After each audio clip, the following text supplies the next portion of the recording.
lii ñuy jàpp doomu aadama yi lii lan la tribune yéene kaay ak laas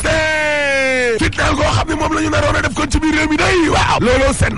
waaw ba tax na nag Guy Marius Sagna mi ak Assane Diouf daal dinañ leen teg loxo day Clédor Sène jàppale ne day jëlee nag danañu ko jàpp day mardi tali dama ne la am na benn audio boo xam ne day looloo tax nag ba waa nguur gi la di pat-pati laa la wax bañ ko déggee dañoo tiit waaw yéene kaa gi de gis nga waa dig yi nga xam ne jamonoy Abdou Diouf dañ leen doon tuumaal nag ne wàllum police politique la day loolee mooy xeeñ fi mu nekk na de waaw parce que nag démb ba léegi ni la police baa ngi jayax laa lay wax nii ci kaw nit ñi di jàpp kon ay activiste rek te gis nga bu ñu sukkandikoo nag ci ay xibaaru laas benn élément wu audio boo xam ne day gars yi dañ ci doon menacé ne boo sàgganee dañ ñu yëngal gësam réew mi laa la wax trouble à l'ordre public mardi Italie waaw loolee nag moo sabab kon ñu daal di leen teg loxo ni lée enquête yéene kaa ne Guy Marius Sagna day ak Assane Diouf waaw daal dinañuy fanaan nag seen guddi gu njëkk kon laa lay wax nii ca diggale l'Observateur ne benn plan day la gars yi laloon ngir manifestation yoo xam ne kon ci diwaanu Dakar Ndiaye Diop gi lée naroon naa doy waar waaye waa di day faxas nañu loolee nga xam ne moom la gars yi naroon laa la wax Clédor Sène waaw ala xam gars yi ñu ngi leen di wër de Vox Populi ne tey nag ma expliqué la audio boobee nan la rëccee Clédor Sène laa lay wax ni lée ba dem kon ca mbedd ma waaw looloo sabab kon ñu leen di wër ni le ak di leen jàpp parce que Clédor Sène day expliqué la te nangu na tamit ne kàddu yi nekk ca audio boobee moom la la wax waaw waaye Clédor yamu ca ndaxte Sène mi le yëkk na lu mel ni xamee benn waajoo xam ne moo nekk ca mouvement bi la di Claire Vision waajoojee la tuumaal de ne koo kee nag moo jël kon seeni kàddu yo daal di koy génnee ngir moom Clédor Sène moomee ñu daal di koy liquider laa la wax 24 heures yéene kaa ne en tout cas waa di day luy daal réew mi la insurrection bi waaw ca kawam lañ dal de sursaane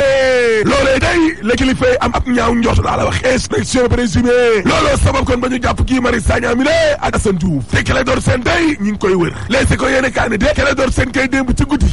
daal dinay xamle ne police nga këram te gars yi danañu ko jàpp tey jile ci fajar gi laa la wax tribune yéene kaa ne waa dig yemuñ te dee déedéet parce que nag dem nañu kon ca université Cheikh Anta Diop bu Ndakaaru gale nga xam ne dañu faa jëlee ay cours ay jaasi ay mbolde ak ay barre de fer allahu akbar évidence yéene kaa ne étudiants yi ne ca Pastef day ak waa FRAPP waaw Aliou Sall la ñu tuumaal laa la wax rek ko Macky Sall bi la ñu tuumaal parce que Moustapha Sano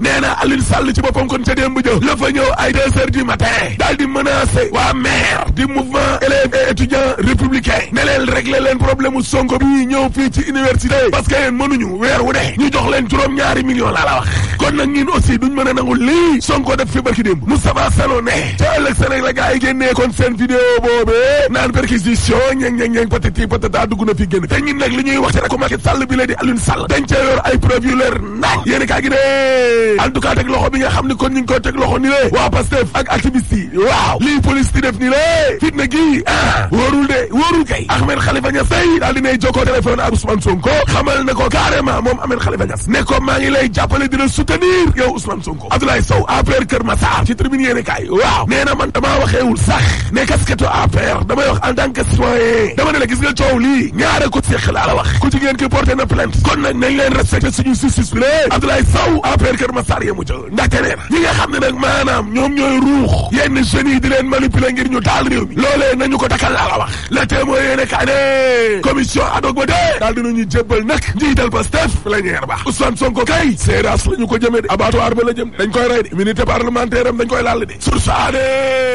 en tout cas Ousmane Sonko day moom uus waaw jafe-jafeem yaa ngay door nag conférence des présidents suba ci àllarba ji lañu ko convoqué gannaaw ga nag la ñuy lalli malaanu kirange di immunité parlementaire am allahu akbar le quotidien yéene kaa ne coowal njiital Pastef gi day Ousmane Sonko waaw daal di nooy xaaj opposition ba laa la wax Abdou Bara Dolly boo ko gis-gis waaw la muy sàkku daal mooy président groupe parlementaire opposition bi le na tekki ndomba tànkam waaye waa PDS dañoo bañ box boobu li ne xuloo am na de ci ñaari Bara Dolly mbake laa la wax ci coowal Sonko waaw parce que waaye boo ko gis-gis ci day dana waaye PDS yi le tekkil sa ndomba tànk ca commission ad hoc maa la ko critique yéene kaay ne gars yi de daanaka pare nañ liggéey ba lalli malaanu kirange maa la ko réew mi quotidien ne en tout cas Ousmane Sonko day wax na Cheikh Bara Dolly Mbacké waaw ne ko bul siéger ci commission ad hoc boobe ci sama tur laa la wax waaye PDS day nee nañu ñett duñu tekki seen ndomba tànk libération yéene kaay ne coowal Birame Souleye Diop de ak ñama àndal waaw procureur day la muy sàkk mooy Birame Souleye Diop ak Tahirou Thiam nañ leen de ci kaso bi mandat de dépôt jabaru Birame day Patricia Mariane Ngandoul Abbas Sall ak Fatima Mbeng ak Bawar Thiam contrôle judiciaire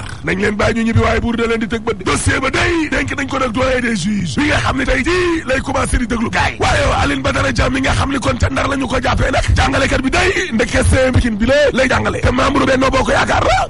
en tout cas fekk nañ ci ay bagaasam day montage bi ñu defal ko maître Dior Diagne muy tagg tamit Pape Alé Niang ci téléphone am lañ ko fekk tribune yéene kaay sur quotidien tolluwaaye réew mi ci wàllum politique day ak mbirum état de droit waaw lu tolloo téeméer ak ñaar ci ay universitaire day nee nañu mbir mi doxul de Sénégal nii muy doxee ci wàllum état de droit du dëgg du yoon laa la wax boog soli ne campagne bi day ngir ñàkk doomu aadama yi jàppale ne tey jëlee lay door waa kër docteur dee la ñuy njëkk a pikiir Le Soleil yéene kaay ne ñi nga xam ne ñoom ñooy kilifa diine day ñoom i dugg nañ ca mbir ma de ci ñax yi waaw parce que kuréel gi njaboote ulema ak imam yu Sénégal yi lée bu Alaaji Moustapha Gueye waaw nee nañu gis nga ñaxu gi lée fàggandiku la bëgg sa réew te loolee nag la di nekkoon santaane waaw Direct News de BRT gi de ak main d'œuvre locale ba waaw waa soti day rapport bi nga xam ne moom la IDF la bëgg yu gi luy def waaw nee nañ mbir mi baaxul de na ko gars yi xoolaat cay BRT yow xanaa balaa nga naan BRT ne TER gi train express régional bi balaa nga naan BRT xanaa nga ne coowal pétrole bi nañ ko leeral pétrole bi moom ak lu muy yàgg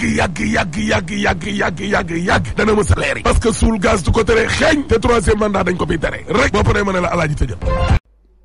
www.senegal7.com, le roi de l'information en temps réel. Suivez-nous sur YouTube, Facebook et Instagram. Téléchargez l'appli Sénégal 7 sur Apple Store et Play Store. Sénégal 7, le roi de l'information en temps réel.